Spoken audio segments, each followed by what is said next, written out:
पिछले साल एक दुर्घटना पहलगाम की भी हुई। हमला हुआ सीमा पार के आतंकियों के द्वारा। 26 भारतीय नागरिकों की उनका धर्म पूछकर हत्या की। लेकिन उसके चलते सारे देश में प्रचंड दुख और क्रोध की लहर पैदा हुई। पूरी तैयारी करके सरकार ने, हमारी सेना ने उसका बहुत पुरजोर उत्तर दिया। सारे प्रकरण में हमारे नेतृत्व की दृढ़ता, हमारी सेना का शौर्य, कौशल्य और समाज की एकता और दृढ़ता का एक उत्तम चित्र प्रस्थापित हुआ। और यह भी वह घटना हमको सिखा गई कि यद्यपि हम सबके प्रति मित्रभाव रखते हैं और रखेंगे, फिर भी अपने सुरक्षा के विषय में हमको अधिकाधिक सजग रहना पड़ेगा, समर्थ बनना पड़ेगा। क्योंकि इस घटना के बाद दुनिया में विभिन्न देशों ने अपनी अपनी जो भूमिका ली, उसमें हमारी ये भी ध्यान में आया कि हमारे मित्र कौन कौन है और कहां तक है। देश के अंदर भी अशांति फैलाने वाले असंवैधानिक उग्रवादी या संविधान विरोधी कहिए उग्रवादी नक्सली आंदोलन पर शासन और प्रशासन की दृढ़ कार्रवाई भी हुई। और उनके अनुभव से उनके विचारधारा का खोखलापन और उनकी क्रूरता का अनुभव होने के कारण समाज भी उनसे मोहभंग होकर विमुख हो गया। लेकिन उनका नियंत्रण तो हो जाएगा, परंतु अब ये उस क्षेत्र में एक बड़ी जो बाधा थी वो दूर होने के बाद उस क्षेत्र में न्याय की स्थापना हो, विकास वहां तक पहुंचे, सद्भावना, संवेदना और सामरस्य वहां स्थापित हो, इसके लिए समाज की भी और शासन प्रशासन की भी योजनाएं चलनी पड़ेगी। क्योंकि इनका अभाव ही ऐसे उग्रवादी ताकतों के पनपने का कारण बनता है। इससे त्रस्त मनुष्य दूसरा कुछ उपाय दिखता नहीं, इसलिए निराश होकर उनको प्रश्रय देता है। ये न हो इसलिए ऐसी योजनाओं की आवश्यकता है। आर्थिक क्षेत्र में भी हम आगे बढ़ रहे हैं। ऐसा जो प्रचलित परिमाण है दुनिया के, उसके आधार पर कहा जा सकता है हमारा देश आर्थिक क्षेत्र में आगे बढ़े। इसलिए आर्थिक जगत के हमारे उद्योगी बंधु, विशेषकर तरुण उद्योजक, इनमें एक मादा भी दिखता है, उत्साह भी दिखता है, इच्छा आकांक्षा भी दिखती है। परंतु ये जो प्रचलित अर्थ प्रणाली है सारी दुनिया में वही है, तो सारी दुनिया के अनुभव में उसके कुछ दोष भी आ रहे हैं। विकास के इस प्रकार के पद्धति से अमीरी और गरीबी का अंतर बढ़ता है। आर्थिक सामर्थ्य कुछ चंद हाथों में एकत्रित होता है। शोषण करने के लिए एक नया सुरक्षित तंत्र इसमें से खड़ा हो सकता है, चिंता नहीं की तो। पर्यावरण के हानि की समस्या खड़ी हो जाती है और मनुष्यों के आपसी व्यवहार में कई प्रकार की व्यापारिक दृष्टि और अमानवीयता की बातें प्रवेश कर जाती है।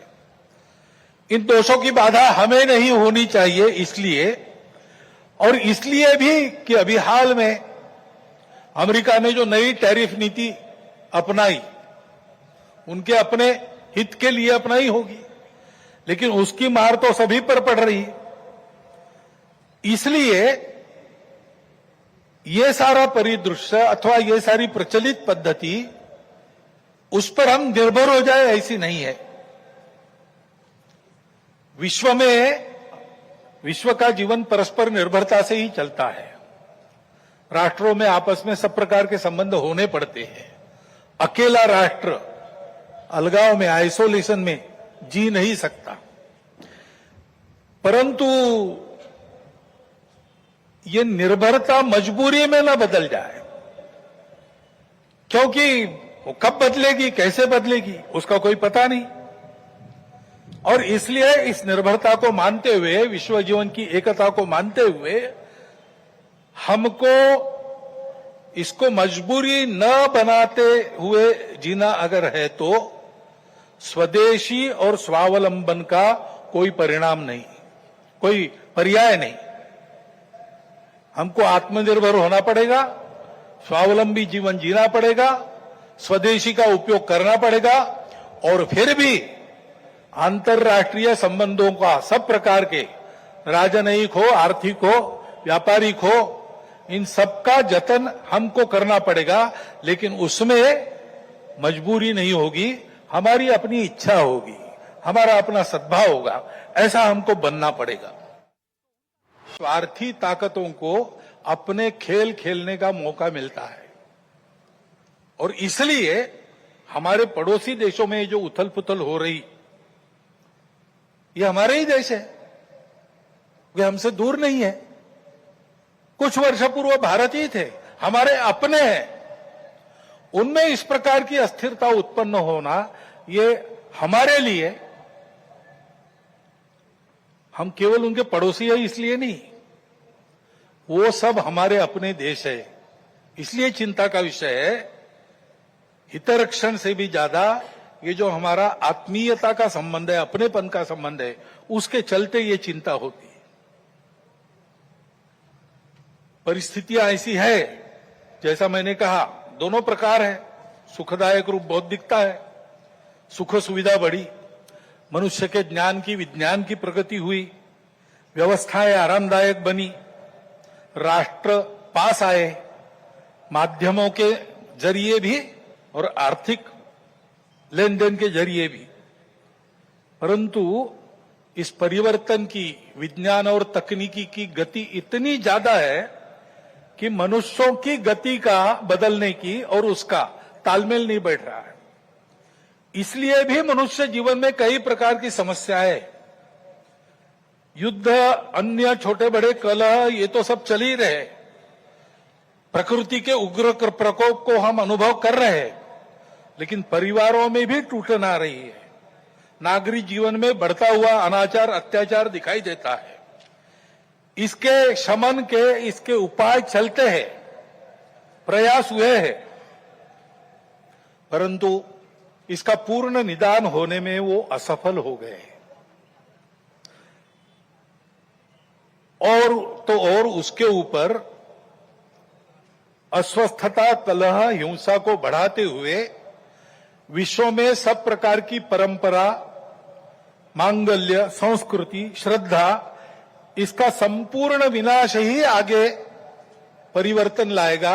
ऐसी उल्टी विचारधारा, विपरीत विचारधारा और घातक विचारधारा लेकर चलने वाला एक नया पंथ उदय में आया। बहुत पहले आया, आजकल वो भारत में भी अपने हाथ पैर फैलाने की कोशिश कर रहा है, सभी देशों में। उसके कारण जो समाज जीवन की अस्त व्यस्त अवस्था हुई है और एक तरह से अराजकता की ओर सारा समाज बढ़ रहा है, ऐसी संभावना दिखती है, उसका अनुभव सब देशों में हो रहा है। और इसलिए इन सारी परिस्थितियों को लेकर विश्व जब पुनर्चिंतन करता है तो वो भारत की ओर अपेक्षा से देखता है, भारत इसका कोई उपाय निकाले, ऐसे विश्व में भी अपेक्षा है। और सौभाग्य से भारत में एक आशा की किरण ये दिखाई देती है कि नई पीढ़ी में देशभक्ति की भावना, अपने संस्कृति के प्रति आस्था और विश्वास का प्रमाण निरंतर बढ़ा है।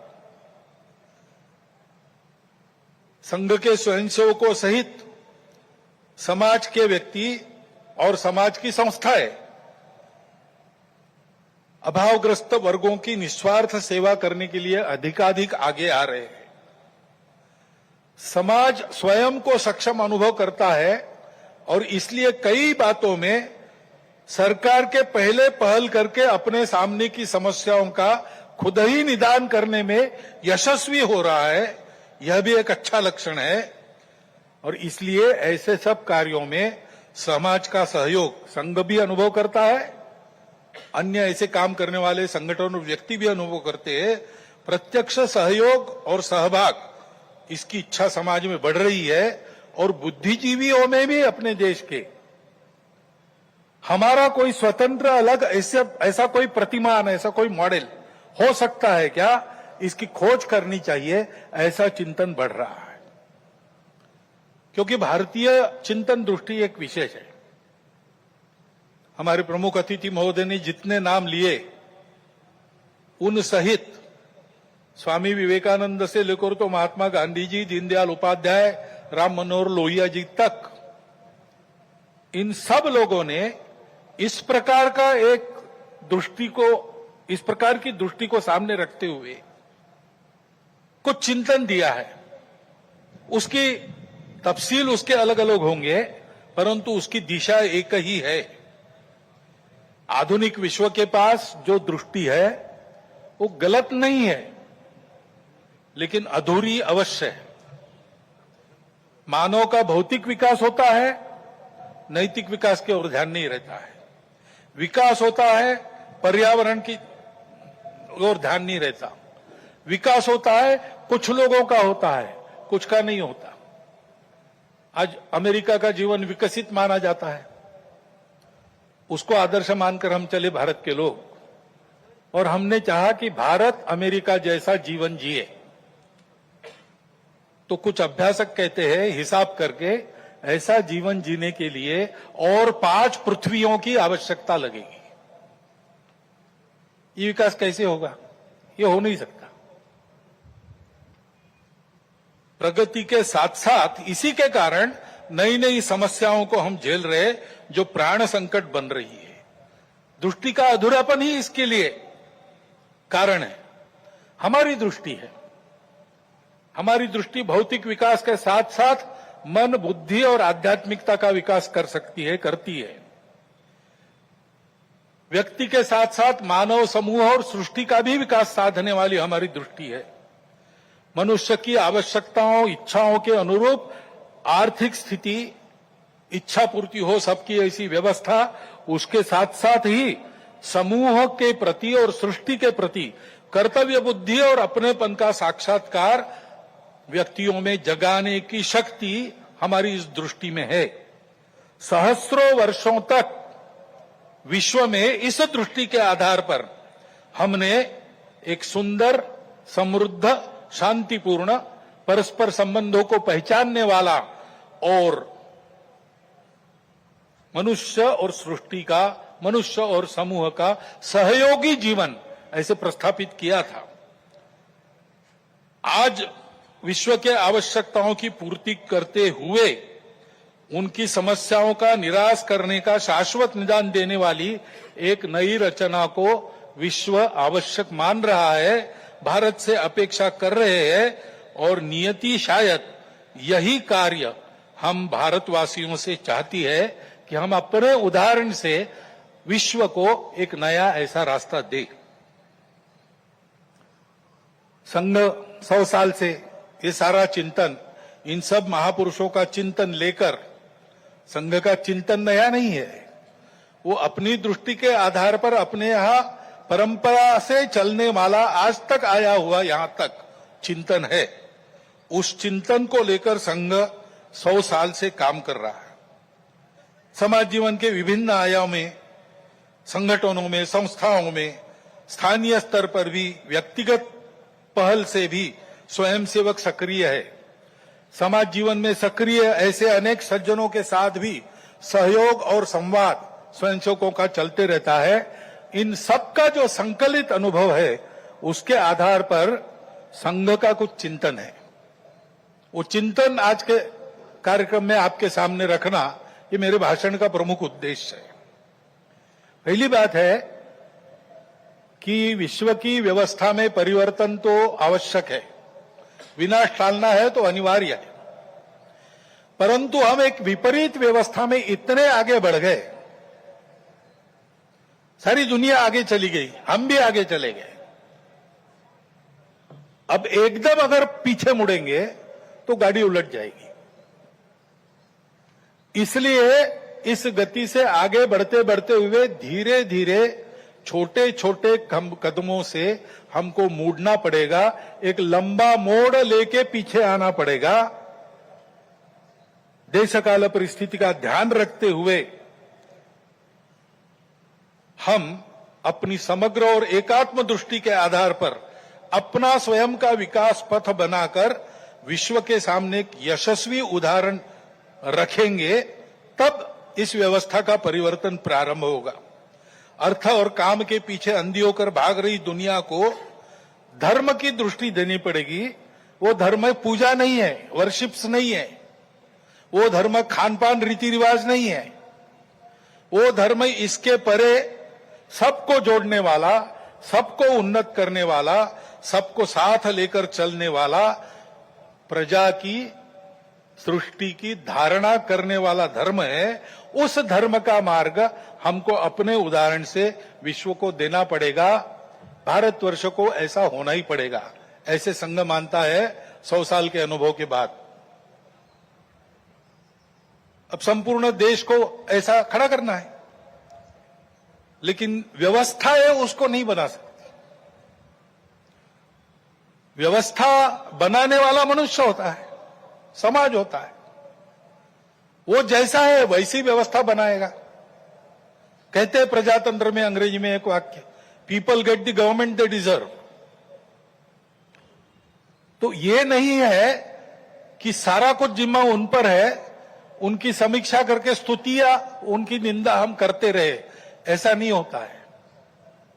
जैसा समाज है वैसी व्यवस्थाएं चलेगी, और इसलिए समाज के आचरण में परिवर्तन आना चाहिए, तब व्यवस्था में परिवर्तन आता। वैसे भी कोई स्थापित व्यवस्था अपने को स्वयं को बदलने की इच्छुक नहीं रहती, और अपने को स्वयं को बदलने का उसका सामर्थ्य भी नहीं रहता, क्योंकि वो स्वयं को नहीं बनाती, समाज उनको बनाता है। ये सामर्थ्य समाज के पास रहता है। समाज को अपने आप को नए आचरण में ढालकर खड़ा होना पड़ता है। ये व्यवस्था परिवर्तन की पूर्व शर्त है, और समाज के आचरण के परिवर्तन जो आता है वो भाषणों और पुस्तकों से नहीं आता। प्रबोधन तो करना ही पड़ता है, लेकिन प्रबोधन करने वालों को स्वयं जो परिवर्तन चाहते हैं उसका उदाहरण बनना पड़ता। अपने व्यक्तिगत जीवन में, सामाजिक जीवन में, राष्ट्रीय जीवन में, अपने स्वयं के परिवार के जीवन में, अपने आजीविका के कार्य में हम उस परिवर्तन का उदाहरण बनकर जिए। और ऐसे जो उदाहरण स्वरूप व्यक्ति होते हैं, जिनके जीवन में पारदर्शिता है, निस्वार्थ बुद्धि है, जिनके पास प्रामाणिकता है, संपूर्ण समाज को अपना मानकर जिनका जीवन व्यवहार उस समाज के हित के लिए चलता है, ऐसा स्थानीय नेतृत्व देने वाले व्यक्ति होने पड़ते हैं। इसलिए उन व्यक्तियों का निर्माण करना पड़ता है, और इसलिए संघ का अनुभव है, व्यक्ति निर्माण से समाज परिवर्तन, और समाज परिवर्तन में से व्यवस्था परिवर्तन, यही देश में और विश्व में परिवर्तन लाने का सही तरीका है। हर समाज में यही अनुभव है, ऐसा ही होता है। सब प्रगत देशों का इतिहास देखिए, आधुनिक इतिहास देखिए, ऐसा ही हुआ है। ऐसे व्यक्ति निर्माण करने की समाज की व्यवस्थाएं रहती है। हर एक राष्ट्र में, हर एक समाज का अपना एक पारिवारिक जीवन का तरीका था। अब लगभग सब जगह ध्वस्त हो गया, केवल भारत में बाकी है। परंतु 300 साल पहले अमेरिका में भी एक तरीका था, यूरोप में भी एक तरीका था। उस तरीके से ऐसे व्यक्तियों का निर्माण होता है। उस देश की एक विशिष्ट शिक्षा रहती है, उस शिक्षा में से उसके व्यक्तियों का मन तैयार होता है, और उस समाज के जो क्रियाकलाप चलते उसमें से भी मनुष्य निर्माण होता है। एक प्रसिद्ध वाक्य है। तो आरएसएस के शताब्दी वर्ष समारोह में सरसंघ चालक मोहन भागवत का भाषण चल रहा है। उन्होंने पर्यावरण पर चिंता जताई, उन्होंने दक्षिण एशिया में हो रही क्रांतियों पर चिंता जताई, और साथ ही साथ उन्होंने कहा कि चलिए बढ़ते हैं खबरों में आगे।